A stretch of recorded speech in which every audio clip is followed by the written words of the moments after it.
Para el congresista, si me permite. Congresista Ceballos. Gracias, presidente. Bueno, primero yo creo que se debe revisar la historia, pues, ¿no? Porque llamar a Paniagua y Humala de izquierda, la verdad es no haber ni siquiera leído los diarios en ese momento.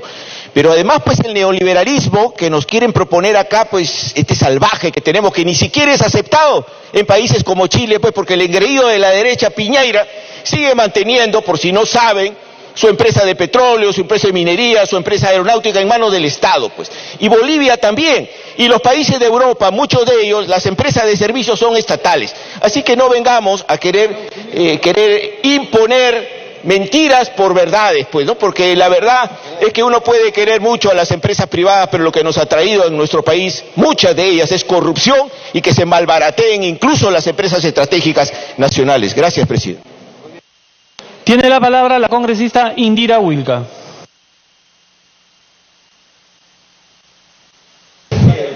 Presidente, me pide una interrupción el congresista de Belaunde.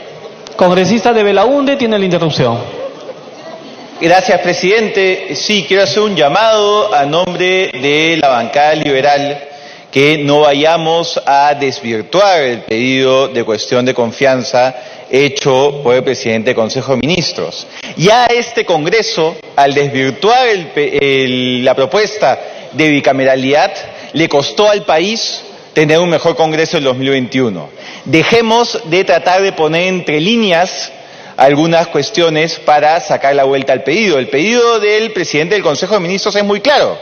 Es una cuestión de confianza a los proyectos de ley presentados, estableciendo como fin esta legislatura y estableciendo cuáles son los mínimos indispensables en cada proyecto. Si estamos a favor, votaremos a favor de la confianza; si estamos en contra, en contra. Pero interpretar y poner líneas que no corresponden harían, por ejemplo, que la bancada liberal cambie su voto y votaríamos en contra de una confianza desvirtuada. Gracias, presidente.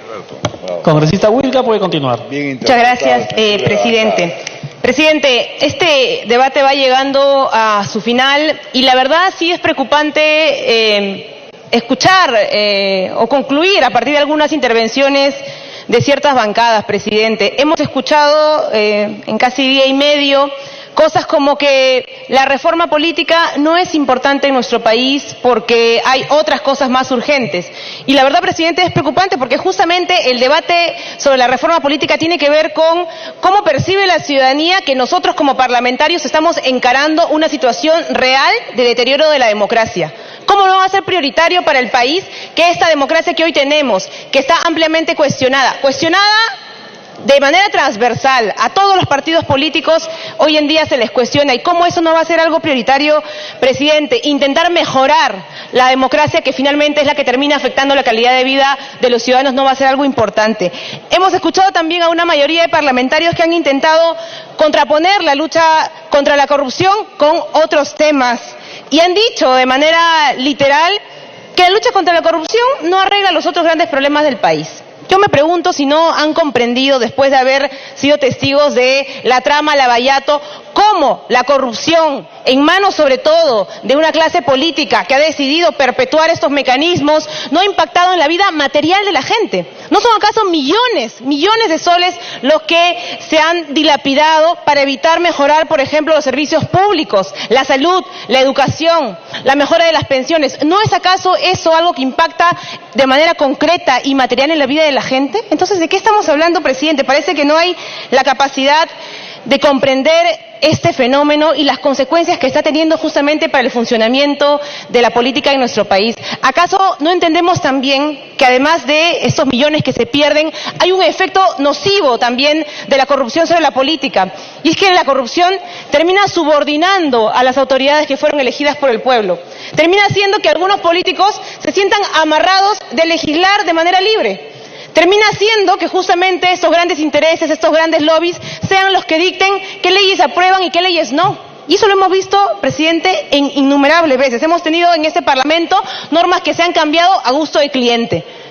Ayer veía como una congresista proyectaba un video sobre contaminación en su región. Y yo decía, por supuesto, es una preocupación legítima. ¿Y acaso no podemos recordar que este Parlamento en el año 2014 modificó las leyes ambientales para dejar a OEFA sin capacidad sancionatoria? Por 3 años, una vergüenza. OEFA no podía sancionar, solamente tenía que hacer mecanismos de control, mecanismos para supuestamente mejorar. En ese camino, en esos 3 años, se impidió que se cobraran 30 millones de soles en multas a empresas por contaminación ambiental. Se impidió que se sancionara a una empresa por haber desaparecido una laguna. Una barbaridad. Y esa norma siguió existiendo por 3 años hasta que finalmente llegó el plazo bajo el cual se extinguía. Entonces, miremos el impacto que tiene la corrupción sobre las políticas y sobre la vida de la gente. Muchas de las cosas que han dicho los colegas son legítimas. ¿Pero acaso no entendemos cómo se legisla también en función de estos intereses y estos lobbies? La corrupción no es solamente recibir coimas, es también cómo se le subordina a quienes fueron elegidos por el pueblo para legislar en favor de intereses particulares, presidente. Nos parece por eso grave que no se comprenda la magnitud de esta discusión.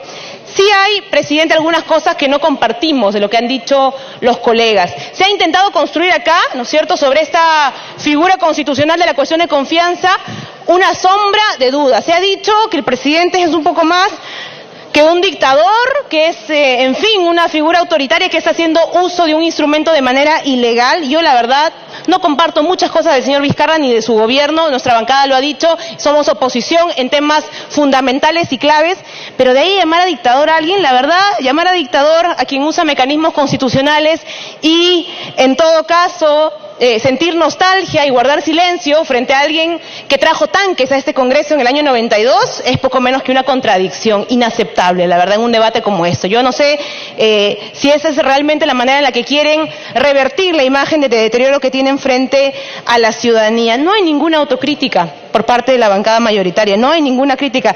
No sé si creen realmente que la ciudadanía confía en este Parlamento y es solamente una especie de campaña de demolición la que ha llevado a que seamos una institución ampliamente desaprobada por los ciudadanos. Y se ofenden algunos colegas también de esta mayoría parlamentaria cuando se les recuerda que la reforma política es necesaria y urgente, justamente como gesto de confianza a esa ciudadanía que ha visto estos casos de corrupción sucederse uno tras otro sin que no se haga nada. Eso es el sentido de esta reforma política, la importancia de darle un gesto a la ciudadanía de que puede volver a confiar por lo menos en nosotros, que hemos sido elegidos justamente para representarlos.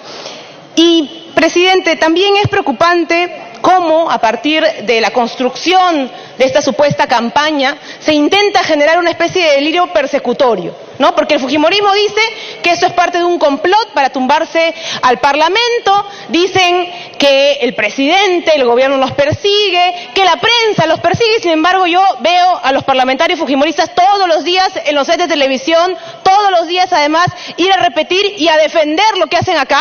Me queda clarísimo por qué la gente los desaprueba, porque la gente está escuchando lo mismo que dicen acá y que muchos rechazamos, repetirlo en los medios de comunicación. ¿Cómo la gente no los va a desaprobar? La gente los está escuchando, la gente es consciente de lo que defienden y por eso los rechazan.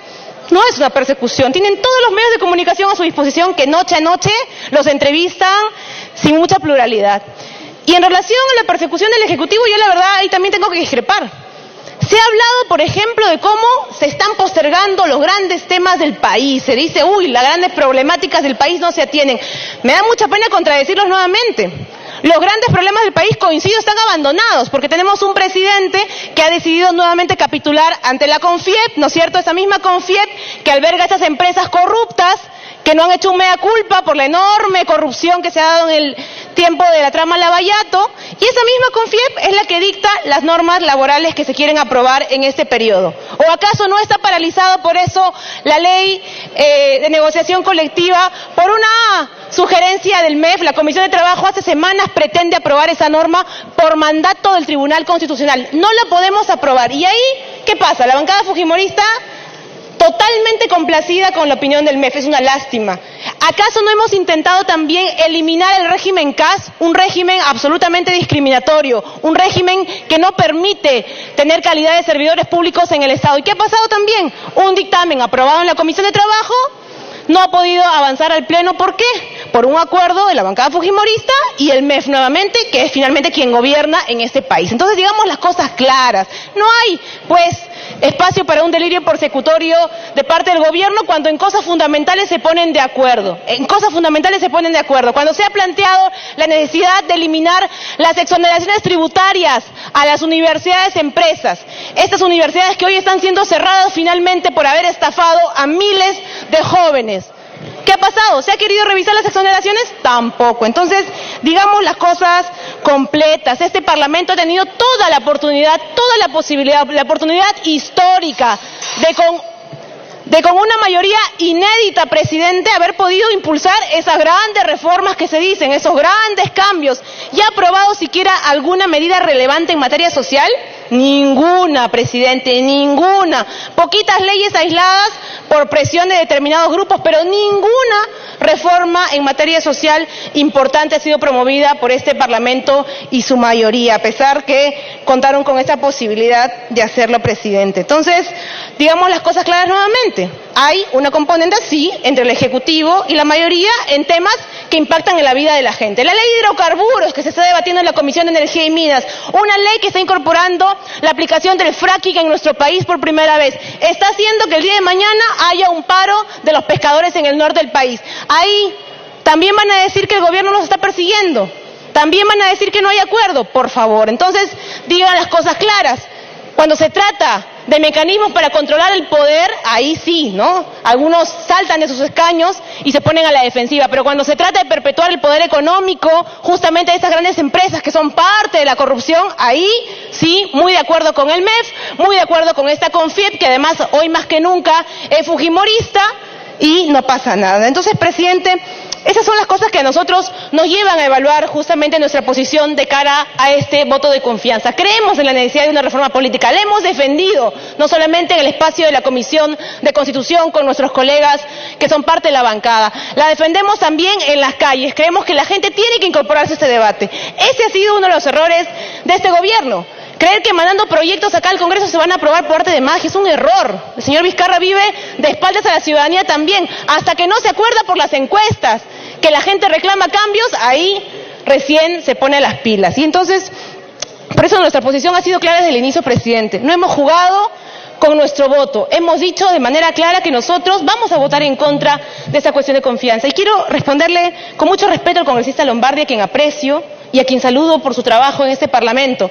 No se trata, congresista Lombardi, de no estar a favor de la reforma política. Se trata de mirar lo que hemos justamente escuchado en este debate. Hemos escuchado a un Congreso que mayoritariamente se ha manifestado en contra de la reforma política. Se ha opuesto en el fondo y en la forma en la que ésta debe realizarse, pero que va a votar por la cuestión de confianza igual. ¿Y sabe por qué? Porque no están dispuestos a irse con valentía a este Congreso, a decir, si yo soy en contra de la reforma política, voto en contra y bueno, que se habilite el mecanismo constitucional para cerrar el Congreso. No lo van a hacer.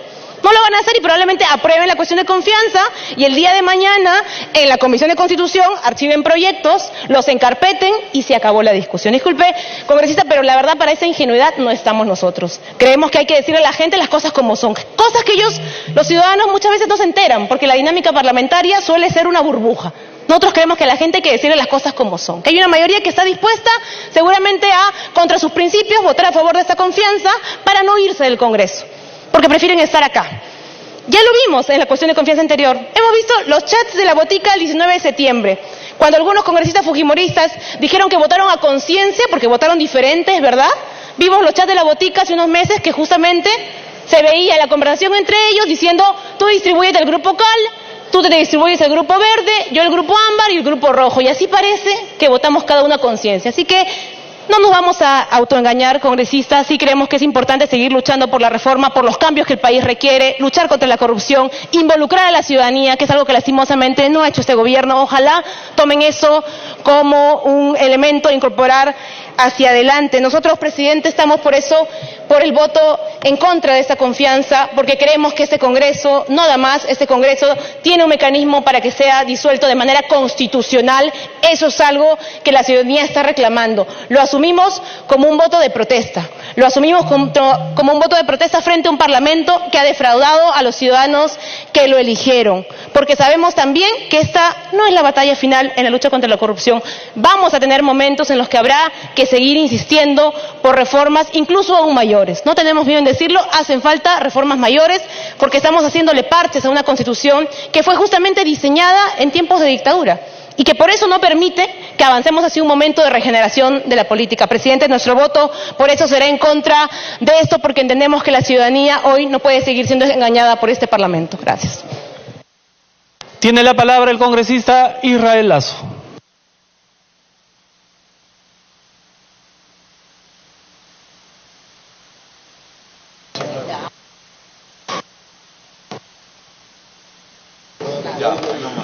Muchas gracias, señor presidente. Señor presidente, nosotros hemos discutido 2 días acá y no se ha escuchado hablar lo que realmente quiere el pueblo. ¿Qué quiere el pueblo? ¿El pueblo quiere estas discusiones estériles? El pueblo tiene ganas de comer, el pueblo tiene ganas de tener agua, el campesino tiene necesidad de tener agua, el campesino necesita asistencia técnica, quiere las grandes reformas que los beneficie. Acá no podemos hacer y ponernos en este plan mezquino de quién es más que otro. A nosotros nos eligieron para llevar bienestar a nuestros pueblos, nos eligieron para poder darle desarrollo a nuestros pueblos. ¿Y qué estamos haciendo? ¿Hemos cambiado en algo? Nos siguen robando. Las empresas que se llevan miles de millones siguen lucrando con la miseria del pueblo, con las necesidades del pueblo. Los peajes siguen cobrando, las empresas siguen contratando con el Estado. ¿Y de qué reformas hablamos? ¿De qué mejoras para nuestros pueblos hablamos si seguimos en lo mismo, señor presidente? Nos quieren poner contra la pared, diciendo que nosotros somos los culpables. Cada vez que bajan en las encuestas, el Congreso tiene la culpa. Y vemos cómo estos 40 ladrones que dejó Alibaba siguen robándonos en los ministerios, siguen paralizando el Estado. Está paralizado el Estado. ¿Por qué no se pregunta a los pequeños y medianos empresarios si es conveniente que se cierre este Congreso? Si es conveniente que se paralice al Perú, que se paralice la economía. Yo creo que van a decir, concerten, los hemos elegido para que hagan cosas por nosotros. Sin embargo, esta discusión es estéril. Esta discusión solamente le va a llevar a mayor pobreza a nuestros pueblos. ¿Cuántos pueblos en el interior, en el Perú profundo, necesitan de agua y desagüe? ¿Hay alguna gran reforma? ¿Hay alguna manera de llevarles el agua y desagüe? ¿De llevarles tecnología? ¿De llevarles canales de riego? Absolutamente nada. Hace 2 años que tiene aprobado un proyecto de 7 millones en el Alto y Bajo Tulumayo, agrorural. Sin embargo, por la incapacidad no ejecutan esa obra. En el BRAE, en Huancavelica, Colcabamba, los niños toman lodo, toman agua contaminada. Sin embargo, existe dinero en el Estado que por su incapacidad de gasto no pueden llevar el desarrollo a estos pueblos. Hemos visto cómo en el BRAE el narcotráfico sigue enseñoreándose, sigue mandando a la cárcel a los jóvenes con muchos futuros. Veamos las cárceles de Pichay y del Cusco, están llenos de jóvenes que por necesidad se convirtieron en mochileros.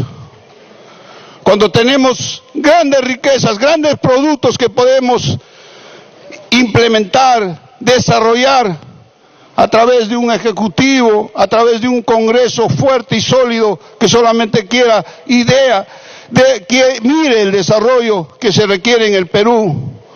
Somos un país rico, sin embargo estamos mendigando, sin embargo estamos pasando hambre, sin embargo nuestros hijos no estudian. Tenemos grandes monumentos a la corrupción. En mi región hay un hospital de 220 millones que no tienen médicos. ¿Y quiénes ganaron ahí? ¿Ganó el pueblo o ganó la empresa constructora? Tenemos que ser conscientes de lo que pasa en el Perú y saber lo que quiere el Perú. No podemos estar viendo nuestras mezquindades políticas, nuestros intereses políticos, nuestro futuro político. El Perú requiere un cambio que está en nuestras manos. La grande reforma lo podemos dar nosotros sin necesidad de que tenga esta interferencia del gobierno, del Ejecutivo. Ellos fueron elegidos para ejecutar el presupuesto, para gastar el presupuesto correctamente, no para imponernos condiciones, no para imponernos plazos. Necesitamos concertar, pensando y mirando en el futuro de esos niños que se mueren de hambre, se mueren de anemia, esa gente que no tiene agua, esa gente que no sabe, desesperada, no puede sacar sus productos que serían la envidia, que son la envidia del resto del mundo. Sin embargo no tienen carreteras, sin embargo no tienen tecnología para mejorar sus productos. Seríamos un país distinto si en la serranía, si en el Perú profundo se impulsaría la agroexportación. Lamentablemente no es así. ¿Qué está pasando en el Perú? ¿Qué queremos del Perú? Queremos un país anárquico, ingobernable. Está en nuestras manos definir el destino de nuestro Perú, de tomar conciencia y de escuchar con las dos orejas, señor presidente. Tenemos una cabeza de taza de una sola oreja, escuchamos lo que nos conviene. Y eso no lo podemos permitir. Preguntémosles a los peruanos comunes y corrientes si realmente quieren o están contentos con lo que se hace. Expliquémosles al pueblo quién maneja los presupuestos, quién define el desarrollo de nuestros pueblos. Nosotros no manejamos presupuestos. Es triste y lamentable ver cómo los alcaldes mezquinan obras aquí en los ministerios, tocando las puertas cada día, viniendo a visitarnos, a rogarnos, cuando ese es un derecho que ellos tienen. Ellos exigen un derecho de desarrollo, un derecho de una educación digna. Eso es lo que necesitamos en el Perú, un Perú para los peruanos, un Perú empresario para que ellos puedan tener una vida digna, una vida que todos soñamos, señor presidente. Muchas gracias.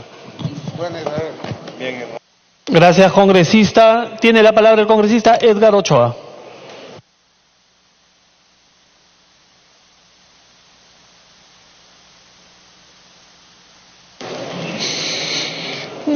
Gracias, presidente.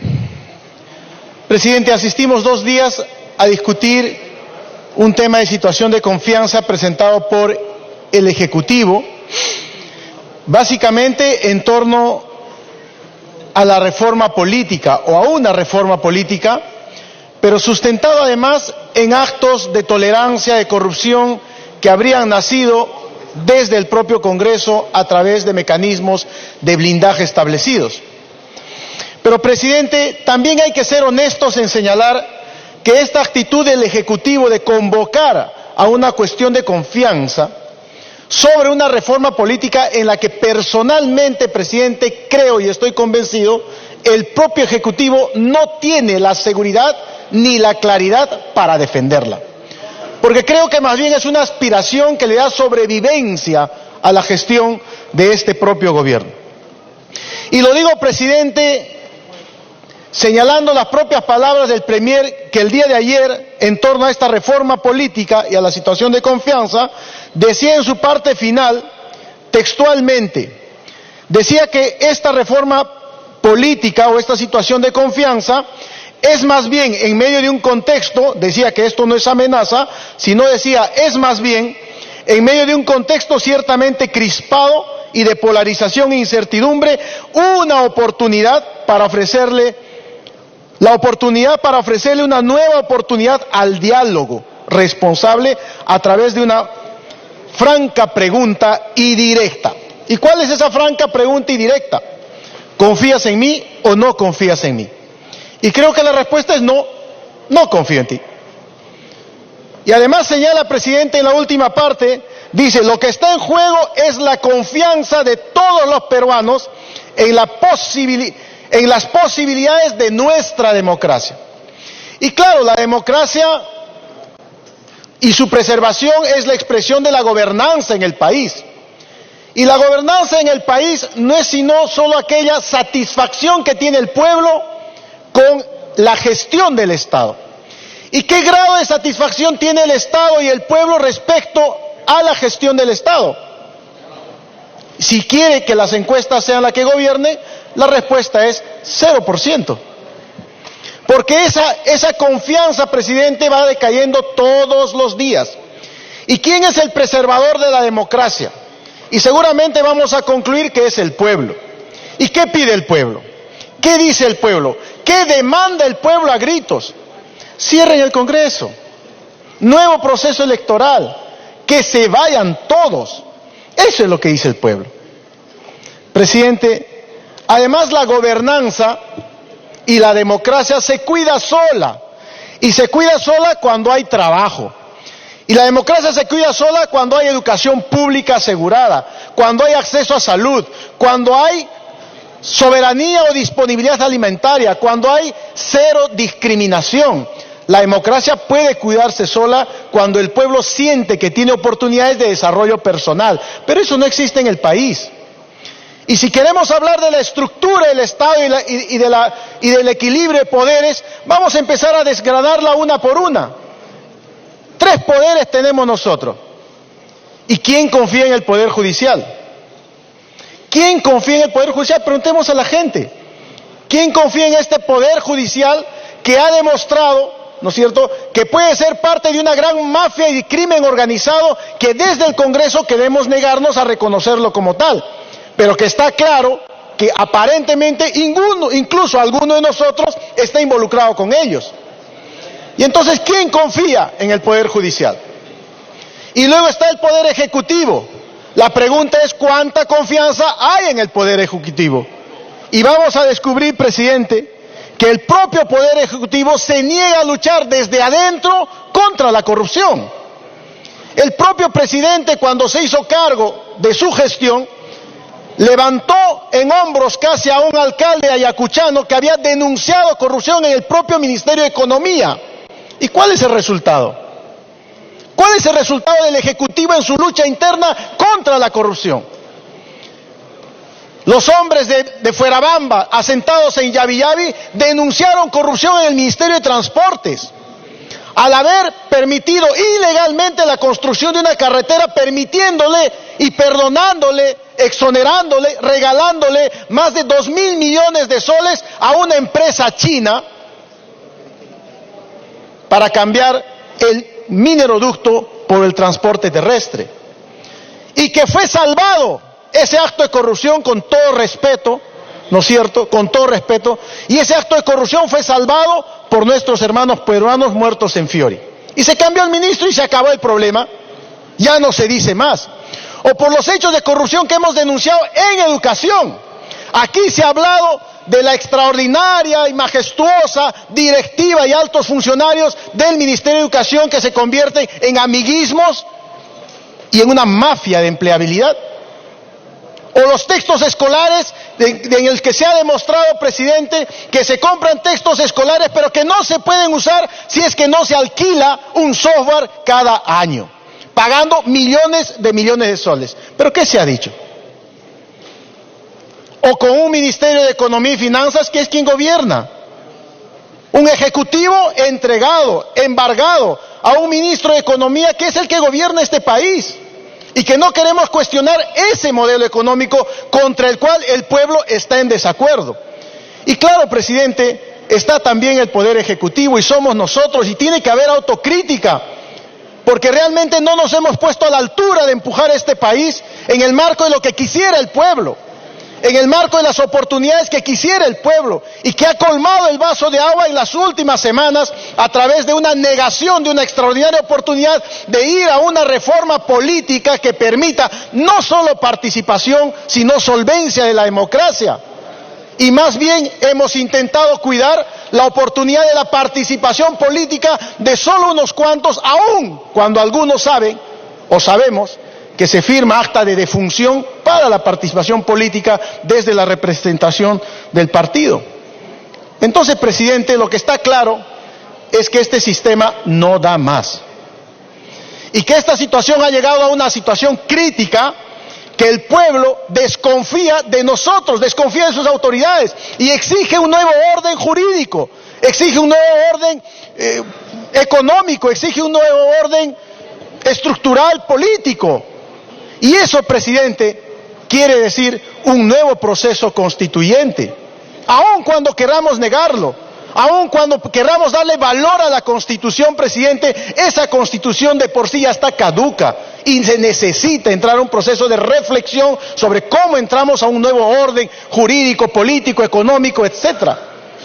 Y por eso, presidente, en las calles y el pueblo está gritando que se vayan todos. No dice que se vayan algunos, no dice con excepción fulano, sutano, dice que se vayan todos. ¿Y qué parte no se escucha? ¿En qué parte no escuchamos ello? Tal vez solo en la casa. Nuestros parientes, nuestros familiares, nuestros padres, tal vez son los únicos que dicen que no nos hacen escuchar eso, pero seguramente se lo hacen escuchar a otro cuando salen de casa. Y entonces, presidente, eso es un tema muy elemental. El presidente, yo lamento, presidente, la actitud de nuestro premier o del premier el día de ayer. Porque si bien es cierto, el premier días anteriores, cuando vino con el presidente acá, perfil bajo, silencio absoluto. Pero cuando vino solo, incluso en la puerta del Congreso, con declaraciones en alta voz, señalando que efectivamente este Congreso se tenía que cerrar. Y por eso radicalmente dijo, estamos poniendo plazos, y sí puso plazos, y sí puso fechas.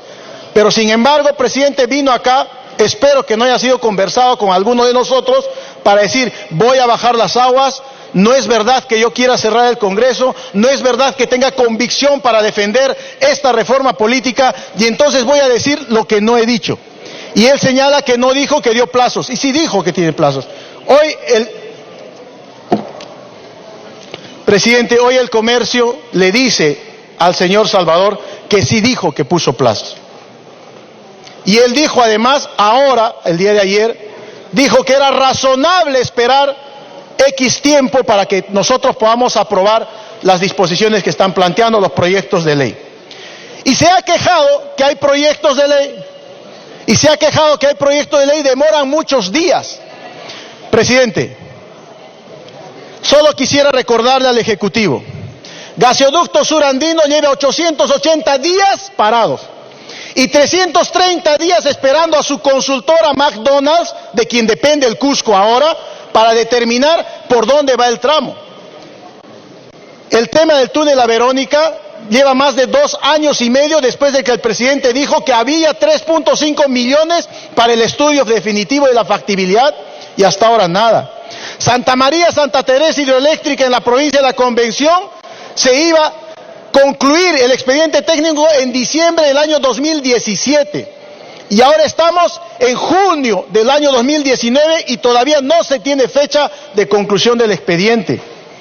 El Hospital Lorena, que además de su paralización, lleva en este gobierno el compromiso 98 días para poder cambiar el artículo 212 del reglamento de contrataciones y el gobierno regional pueda mandar un sistema semejante al que hacen los ministerios los diferentes ministerios, que es llave en mano. Pero lleva 98 días la oportunidad del compromiso del Ministerio de Salud y el Ministerio de Economía de que el Cusco pueda tener la oportunidad de volver a emprender el reinicio de obra del Hospital Lorena. La Universidad Intercultural de Quillabamba esperó 180 días para que el Ejecutivo cumpliera su compromiso y solo lo hizo cuando la Comisión de Educación dictaminó el proyecto de ley que levantaba observaciones del Tribunal Constitucional. La deuda social magisterial lleva 885 días de gestión y solo se ha amortizado el 3% de la deuda.